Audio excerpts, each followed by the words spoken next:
आज 23 मार्च शहीद भगत सिंह, राजगुरु सुखदेव को और बिरसा मुंडा को श्रद्धा सुमन करेंगे।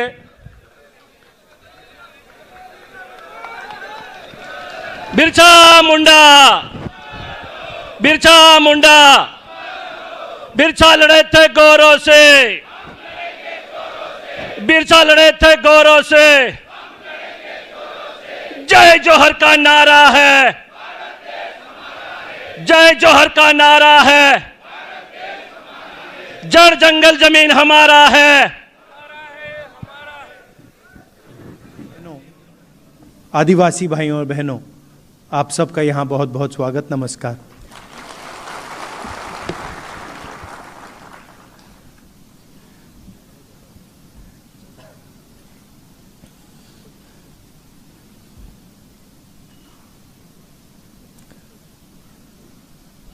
शुरुआत मैं आदिवासी शब्द से करना चाहता हूं।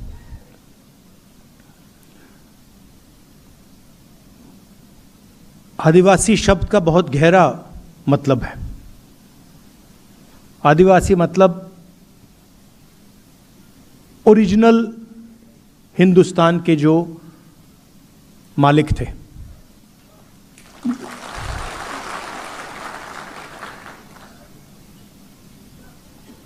अगर आप यहाँ 1000-2000 साल पहले, 3000-5000 साल पहले आते तो सारी की सारी जमीन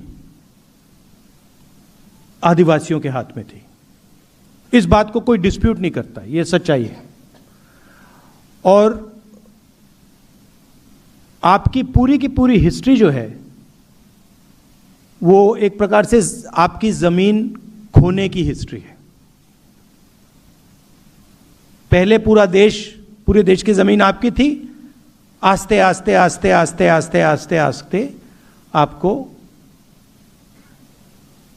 हटाते गए। और अब 21वीं सदी में एक नया शब्द आया है। आरएसएस और बीजेपी का शब्द है वनवासी। वनवासी का मतलब कि भाई आप ओरिजिनल मालिक नहीं थे। आदिवासी का मतलब ये देश आपका था, ये इस देश का जल जंगल जमीन आपकी थी। वनवासी का मतलब नहीं, ओरिजिनल मालिक आप नहीं थे, ओरिजिनल मालिक कोई और था। जल जंगल जमीन आपकी नहीं थी, आप तो सिर्फ जंगल में रहते हो। बहुत बड़ा फर्क है। क्योंकि अगर आप आदिवासी हो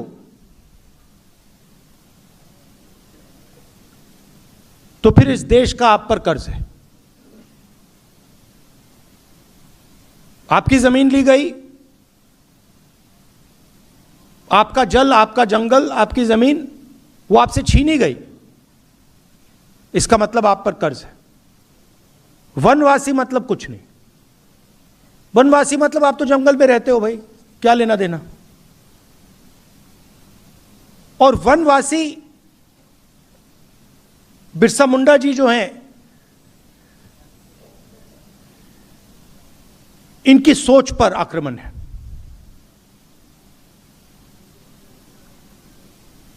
किसी ने कहा कि हम कॉन्स्टिट्यूशन की लड़ाई लड़ रहे हैं। ये देखिए, ये कॉन्स्टिट्यूशन। अब आप में से बहुत लोग सोचेंगे कि देखिए ये जो किताब है ये आज़ादी के बाद लिखी गई है, इसमें हिंदुस्तान के सारे कानून हैं, हिंदुस्तान का जो विजन है इसमें है, हिंदुस्तान के हर नागरिक को एक वोट ये देता है। मगर ये नई किताब नहीं है। इस किताब में हजारों साल पुरानी सोच है।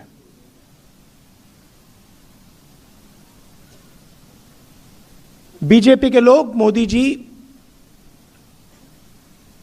बिरसा मुंडा जी की मूर्ति के सामने हाथ जोड़ते हैं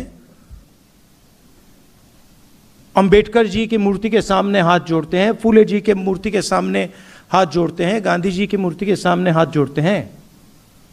मगर जो बिरसा मुंडा जी ने कहा था, जिस चीज के लिए वो मरे, उसकी रक्षा नहीं करते। तो इस किताब में बिरसा मुंडा जी की आवाज है, और जब बीजेपी इस आवाज पर आक्रमण करती है, जब आपको वनवासी कहती है, जब आपकी जमीन छीनती है, आपका जल छीनती है, आपका जंगल अदानी को देती है, तो वो सिर्फ संविधान पर आक्रमण नहीं कर रहे हैं, वो बिरसा मुंडा जी पर आक्रमण कर रहे हैं।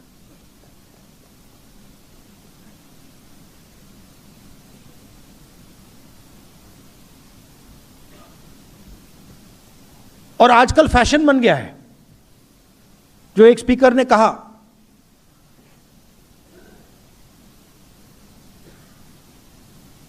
देश में जमीन किसकी जाती है?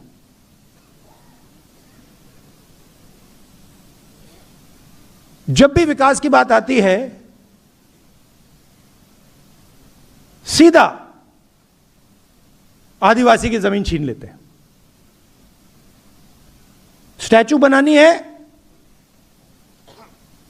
आदिवासी की जमीन छीनो। माइन खोलनी है, आदिवासी की जमीन छीनो, और फिर वापस कॉम्पनसेशन भी मत दो।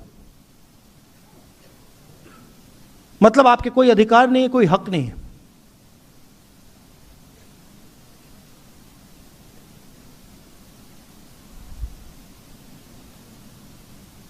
मैं जाति जनगणना की बात करता हूं, और जब मैं जाति जनगणना की बात करता हूं, आरएसएस के लोग, मोदी जी, बीजेपी के लोग मेरे ऊपर आक्रमण करते हैं। मगर जाति जनगणना का क्या मतलब है? पूरा देश जानता है कि इस देश में तकरीबन 9% आदिवासी हैं, 10% आदिवासी हैं। देश जानता है 15% दलित हैं, 50% पिछड़ा वर्ग है, 15% माइनॉरिटी कह लो। आपने प्राइवेटाइजेशन शब्द यूज किया, आपने कहा कि school, college, university, public sector privatise हो जाता है। यह गलत शब्द है। प्राइवेटाइजेशन से लग रहा है कि जब यह प्राइवेटाइजेशन होता है, यह सबको जाता है।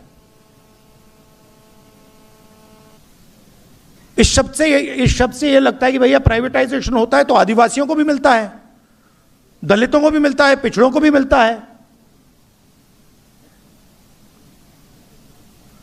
नहीं, प्राइवेटाइजेशन का मतलब चुने हुए 5-7% लोगों को मिलता है। पहले पब्लिक सेक्टर हुआ करता था, उसमें रिजर्वेशन था, उसमें आदिवासी युवा जा सकता था, दलित जा सकता था, पिछड़े वर्ग का जा सकता था। अब खोलिए अदानी जी की कंपनी की लिस्ट खोलिए, उनकी सीनियर मैनेजमेंट की लिस्ट खोलिए, दिखा दीजिए मुझे कौन सा आदिवासी बैठा है वहां पे। एक नहीं मिलेगा आपको।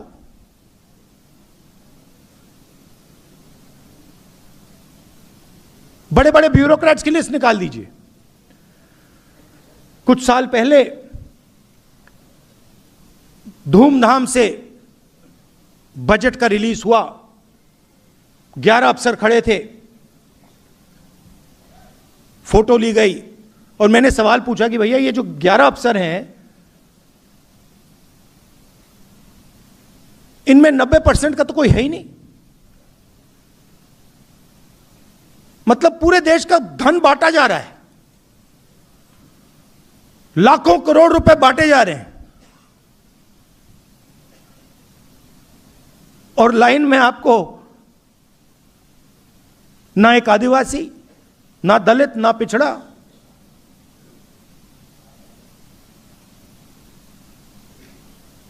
कहीं भी देख लीजिए आप।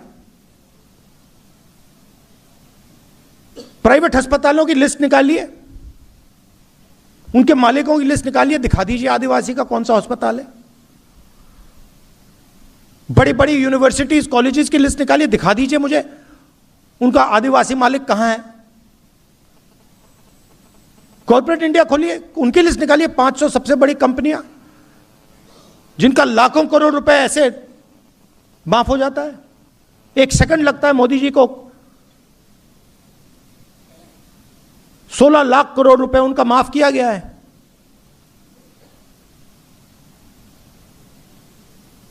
उनकी लिस्ट निकालिए, मालिकों की लिस्ट निकालिए, दिखा दीजिए वहां पे कौन सा पिछड़ा है, दलित, आदिवासी, माइनॉरिटी, कहां है लोग उसमें। तो देश का पूरा धन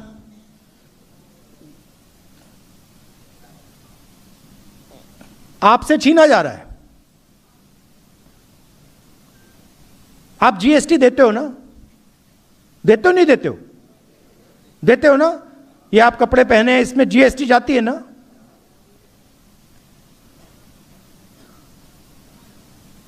आपने अगर ये शर्ट खरीदी, जितनी जीएसटी उस पर लगती है, अदानी जी की भी उसी शर्ट पे लगेगी ना, लगेगी नहीं लगेगी। तो जितना टैक्स आप देते हो उतना अदानी देता है।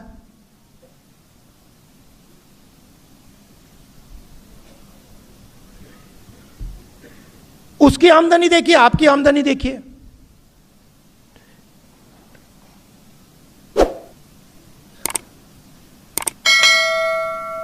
आप मुझे बता दीजिए, आप में से कितने लोगों का कर्जा माफ हुआ है? एक है यहां पे कोई व्यक्ति जिसका कर्जा माफ हुआ है? नहीं, एक नहीं मिलेगा आपको। पूरे देश में ढूंढ लो, आपको शायद एक आदिवासी ना मिले जिसका कर्जा माफ हुआ हो। और अदानी जैसे लोगों के लाखों करोड़ रुपए कर्जा माफ हो रहा है, रोज उसका कर्जा माफ होता जा रहा है।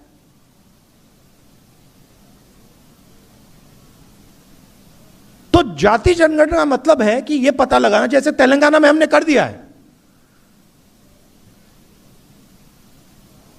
आदिवासी कितने हैं और देश की संस्थाओं में, ब्यूरोक्रेसी में, कॉर्पोरेट्स में उनकी कितनी हिस्सेदारी है, यह मेन सवाल है। आप 15%, आप 9% हो, दलित 15% हैं, पिछड़ा वर्ग 50% है, कितनी हिस्सेदारी है आपकी? आपको लगता है कि आदिवासियों की देश में 10% हिस्सेदारी है? लगता है आपको?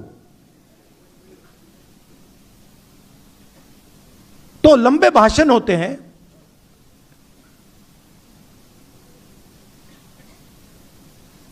बिरसा मुंडा जी की मूर्ति के सामने ये लोग हाथ जोड़ते हैं, और फिर जब पावर देने का टाइम आता है या धन देने का टाइम आता है, चुप हो जाते हैं। कांग्रेस पार्टी ने मनरेगा किया था। मेरी एक कुछ दिन पहले केरल में डिस्कशन हुआ। एक व्यक्ति मुझसे कहता है कि ये जो आदिवासियों को, दलितों को फ्री में दिया जाता है, ये कब बंद होगा? मैंने उसे जवाब दिया, जिस दिन अदानी अंबानी जैसे लोगों को फ्री में माल मिलना बंद हो जाएगा, उस दिन आदिवासियों का फ्री बंद हो जाएगा। मतलब इनको दिखता भी नहीं है। मनरेगा में व्यक्ति को फ्री में कुछ नहीं मिलता, वो खून पसीना देकर मजदूरी करके उसको पैसा मिल रहा है और उसे फ्री कहा जा रहा है, और अदानी का लाखों करोड़ रुपए कर्जा माफ हो रहा है, वो फ्री नहीं है, वो विकास है, वो प्रगति है। किसकी प्रगति? 90% की प्रगति या 500,000 लोगों की प्रगति? किसका विकास? यह भी सवाल पूछना चाहिए। कहते हैं विकास हो रहा है, विकास किसका? गरीबों का, किसानों का, मजदूरों का या अरबपतियों का? हम पैसा कानून लाए, फॉरेस्ट राइट्स एक्ट, मनरेगा, भोजन का अधिकार, यह सब आपको प्रोटेक्शन देने का था। आपने भविष्य की बात की।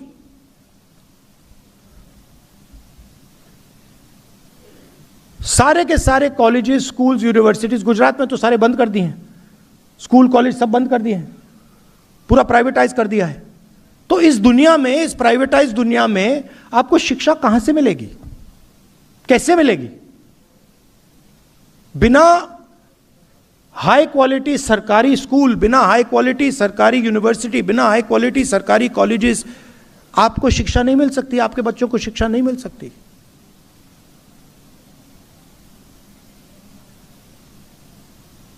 तो अगर हमें आदिवासियों की मदद करनी है तो सरकारों को जो उनकी जिम्मेदारी है फिर से पूरी करनी पड़ेगी। सरकारी अस्पताल, सरकारी कॉलेज, सरकारी यूनिवर्सिटी, सरकारी स्कूल हाई क्वालिटी के, जिसमें आपके बच्चे जाके कम से कम पैसा देकर पढ़ पाए और कॉम्पिटिटिव रहें। मुझे काफी अच्छा लगा कि आप सब मिले और आपने आदिवासी विजन की बात की। भविष्य में हमें क्या करना है? आपका एक मैनिफेस्टो होना चाहिए कि हम देश में और गुजरात में आदिवासियों के लिए ये करवाना चाहते हैं और हम करवा के छोड़ेंगे।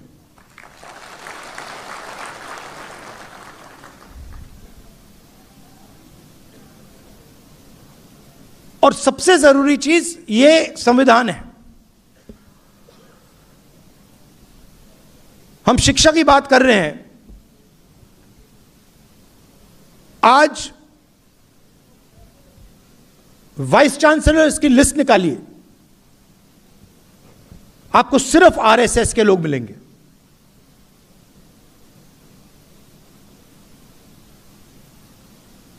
सिर्फ आरएसएस के लोग, उनको कुछ शिक्षा के बारे में कुछ नहीं मालूम, साइंस के बारे में नहीं मालूम, हिस्ट्री के बारे में नहीं मालूम, बस आरएसएस की मेंबरशिप है इसलिए वाइस चांसलर बन रहे हैं। और हिंदुस्तान की सारी संस्थाओं को इन्होंने पकड़ लिया है, घुस गए ये। तो आने वाले समय में आप लोगों को भी इन संस्थाओं को कंट्रोल करना पड़ेगा। जब तक आपके लोग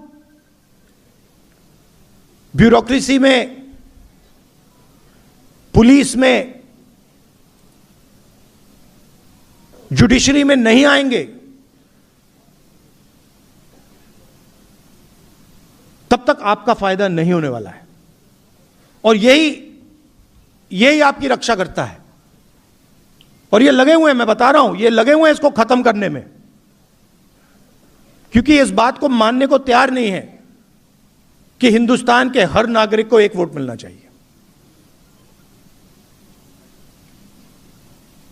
इनकी थिंकिंग में, इनकी सोच में आप लोग कम हो। आप लोगों को इस देश में जगह नहीं मिलनी चाहिए। वो कह रहे हैं, खुल के कह रहे हैं कि आप लोग वनवासी हो, आपको जंगल में रहना है। उस शब्द में बहुत कुछ छुपा है। जो जंगल में रहता है उसे अंग्रेजी की जरूरत है? क्या जरूरत है? उसे शिक्षा की जरूरत नहीं। जो आदिवासी है उसको शिक्षा की जरूरत है।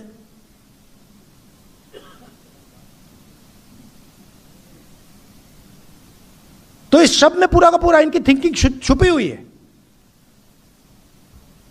आपको कहते हैं वनवासी।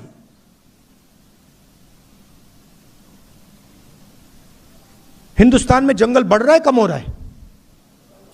घटता जा रहा है ना। तो शब्द में लिखा हुआ है कि भैया जहां जंगल है वहां आप लोग रहो, जहां जंगल नहीं है आप लोग जाओ, निकलो वहां से, आपकी तो कोई जगह ही नहीं है। तो आपको वनवासी बना दिया और फिर जंगल को काटने लग गए।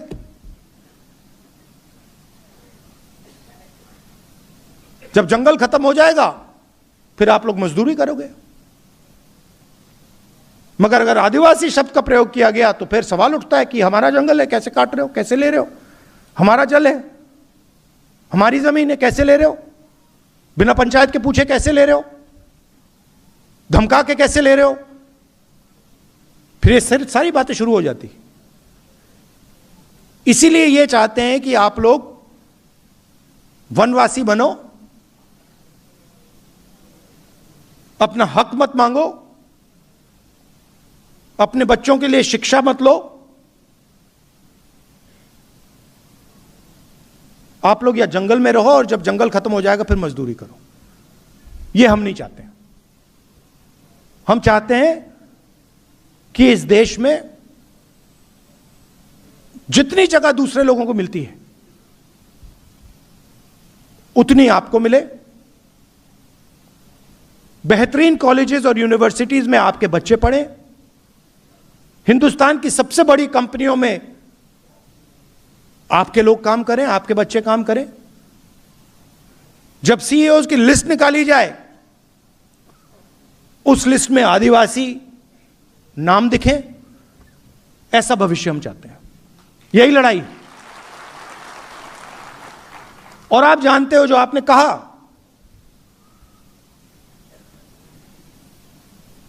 कि मेरे दिल में, मेरे परिवार के दिल में, कांग्रेस पार्टी में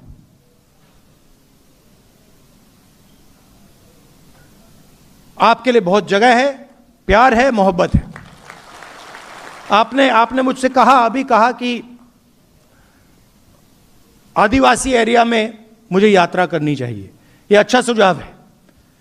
इसके बारे में हम सोचेंगे, देखेंगे अगर किया जा सकता है। आप यहां आए,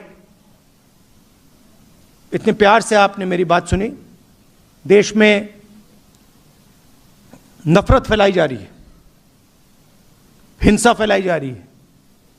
आपने देखा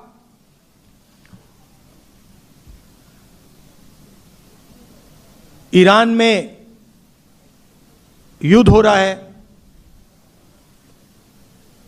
देखा, प्रधानमंत्री भाग गए थे पार्लियामेंट हाउस से। देखा आपने? देखा था?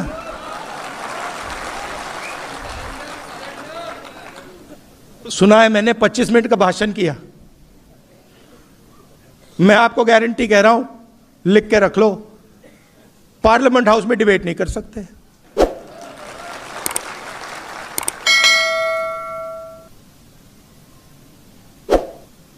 कॉम्प्रोमाइज हो गए। आप देखिए अमेरिका के साथ, थोड़ा सा मैं आपको बताता हूं। अमेरिका के साथ इन्होंने डील किया, यूएस डील। उसमें पहली बार हिंदुस्तान के प्रधानमंत्री ने, किसी भी प्रधानमंत्री ने, कृषि का सेक्टर खोला। किसी भी प्रधानमंत्री ने आज तक कृषि का सेक्टर नहीं खोला। उसका कारण है क्योंकि हमारे जो खेत हैं वो छोटे खेत हैं। आप जानते हो 5, 6, 10 एकड़ के, 1 एकड़ के, 2 एकड़ के खेत हैं। अमेरिका में 1000 एकड़, 2000, 5000, 10,000 एकड़ के खेत हैं। यहां पे हमारे लोग हाथ से काम करते हैं, मजदूरी करते हैं, मैकेनाइजेशन कम है। वहां पे कॉम्बाइन हार्वेस्टर, ट्रैक्टर, पूरा मैकेनाइजेशन है। अगर उनका माल यहां आ जाएगा तो हमारे सारे के सारे किसान बर्बाद हो जाएंगे। इसीलिए किसी भी प्रधानमंत्री ने कृषि का सेक्टर नहीं खोला। इन्होंने दाल, सोयाबीन, फल, कपास, ये सब खोल दिया है।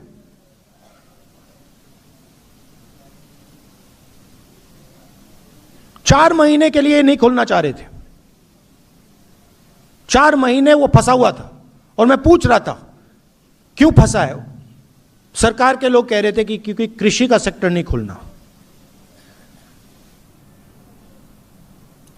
हिंदुस्तान का पूरा डेटा जो है,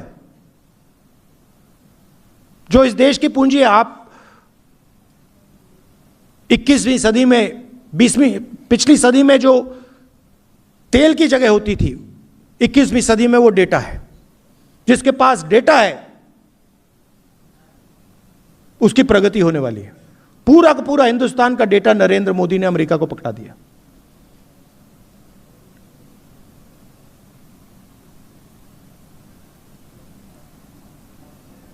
$9 लाख करोड़ रुपए, नंबर याद रखिए, हर साल हिंदुस्तान अमेरिका से 9 लाख करोड़ रुपए का माल खरीदेगा। 5 साल के लिए हर साल 9 लाख करोड़ रुपए। आप सोचिए, अगर हम अमेरिकन कंपनी से 9 लाख करोड़ रुपए खरीदेंगे तो हमारी कंपनियों का क्या होगा, हमारी छोटी कंपनियों का क्या होगा, हमारे स्मॉल मीडियम इंडस्ट्री का क्या होगा।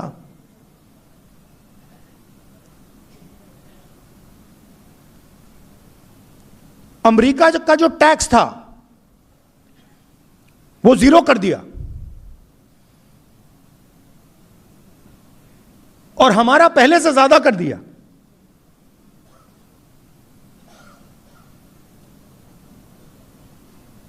और चौथी और सबसे गंभीर बात, हिंदुस्तान के प्रधानमंत्री ने ट्रंप से कहा कि हम बिना आपसे पूछे तेल और नेचुरल गैस नहीं खरीदेंगे। अगर आप कहोगे कि रूस से नहीं खरीदना है, हम नहीं खरीदेंगे। अगर आप कहोगे ईरान से नहीं खरीदना है, नहीं खरीदेंगे। अगर आप कहोगे इराक से नहीं खरीदना है, वेनेजुएला से नहीं खरीदना है, हम नहीं खरीदेंगे। आप बोलो, जो आप हुक्म करोगे हम पूरा करेंगे। ये 4 चीजें नरेंद्र मोदी ने डोनाल्ड ट्रंप को दी हैं। लिया कुछ नहीं। अमेरिका हमसे माल नहीं खरीदेगा। अमेरिका को पेट्रोल गैस खरीदने से पहले हमसे नहीं पूछना। उनका टैक्स कम हो गया, हमें कुछ नहीं मिला। क्यों? क्योंकि डोनाल्ड ट्रंप ने नरेंद्र मोदी को कंट्रोल कर रखा है। कैसे? एप्स्टीन,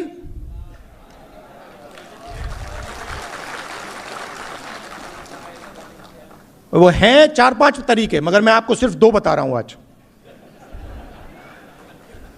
मैं जानता हूं, एक एप्स्टीन और दूसरा अदानी। और अदानी के बारे में थोड़ा सा मैं आपको समझाना चाहता हूं। मोदी जी और बीजेपी का जो पूरा फाइनेंस का स्ट्रक्चर है, यह अदानी है।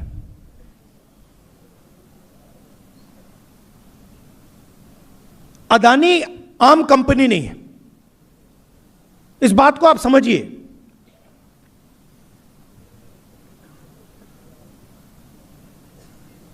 अदानी, बीजेपी, नरेंद्र मोदी, इनका स्ट्रक्चर है, फाइनेंशियल सिस्टम है।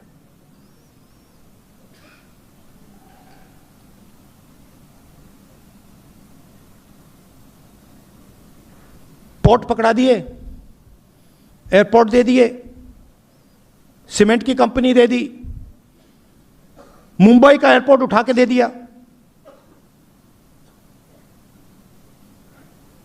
Solar power, wind power, infrastructure,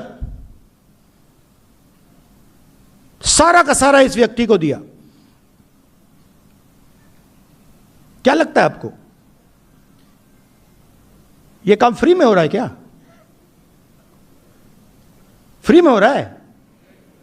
नहीं, फ्री में नहीं हो रहा।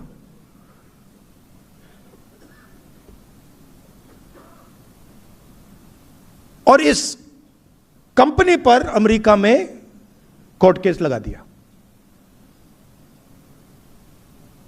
और मोदी जी को सीधा मैसेज दे दिया। वो कोर्ट केस अदानी को धमका नहीं रहे, वो मैसेज मोदी जी को गया है कि ज्यादा उठपटांग की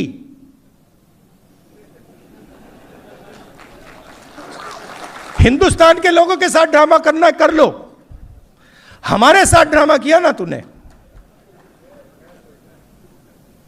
फिर देखना।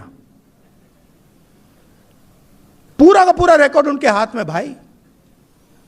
पैसा कहां गया, कहां से कहां गया, कैसे जाता है, कब जाता है, सारा हाथ में। डोनाल्ड ट्रंप ने तो खुल के कह दिया,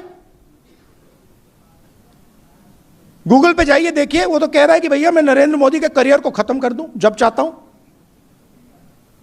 मुझसे मत करवाओ।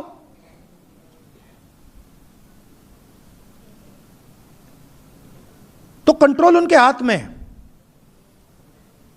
प्रधानमंत्री 100% कॉम्प्रोमाइज्ड है।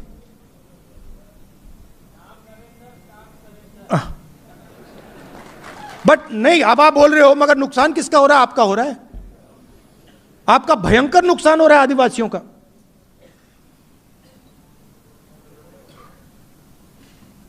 जमीन आपकी जा रही है, जल जंगल आपका सब जा रहा है, कॉलेज यूनिवर्सिटी जा रही हैं, सारा का सारा प्राइवेटाइज हो रहा है। प्रधानमंत्री को पकड़ रखा है। आप उनकी आंख को देखिए, टीवी पे देखिए आप। 25 मिनट का भाषण दिया, अभी दिया।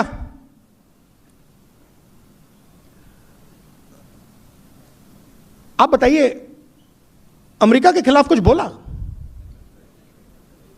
कुछ बोला? एक शब्द बोला?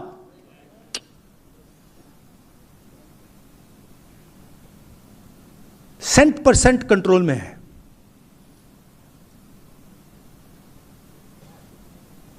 और आप देखते जाओ, जो भी होगा अब वो हिंदुस्तान के फायदे के लिए नहीं होगा, अमेरिका के फायदे के लिए होगा। देख लेना आप, आपको दिखेगा। एक बार बंदा कॉम्प्रोमाइज हो जाता है, आदमी कॉम्प्रोमाइज हो जाता है, फिर बात वहीं खत्म हो जाती है। आप देखना, अब नरेंद्र मोदी जी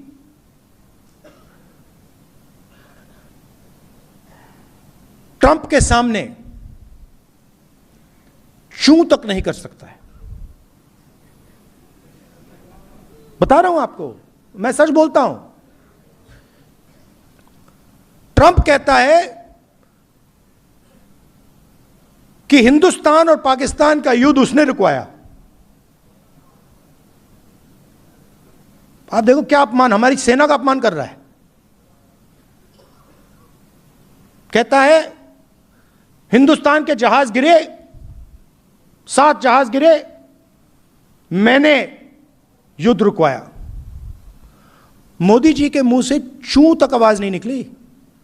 एक बार नहीं बोला, 50 बार बोला उसने, बोलता रहता है। हमारा प्रधानमंत्री एक शब्द नहीं बोल पाता। क्यों? कंट्रोलर हाथ में उसके है।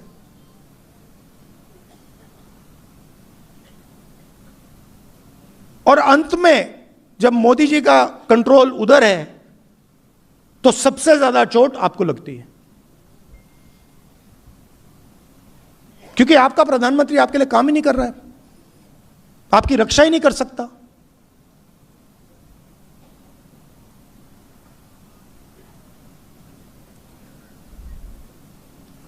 ज्यादा लंबा बोल गया, तो थोड़ा मैं आपको बताना चाह रहा था, थोड़ा दूसरी इशू के बारे में भी बताना चाहता था, मगर मेन बात है भैया, इसको हम सब इसकी रक्षा करेंगे, इसको नहीं छोड़ना हमें, क्योंकि इसकी रक्षा में बिरसा मुंडा जी की विचारधारा की रक्षा है, आदिवासियों की रक्षा है, हिंदुस्तान के गरीबों की, किसानों की, मजदूरों की, सबकी रक्षा है। जिस दिन यह गायब हो गया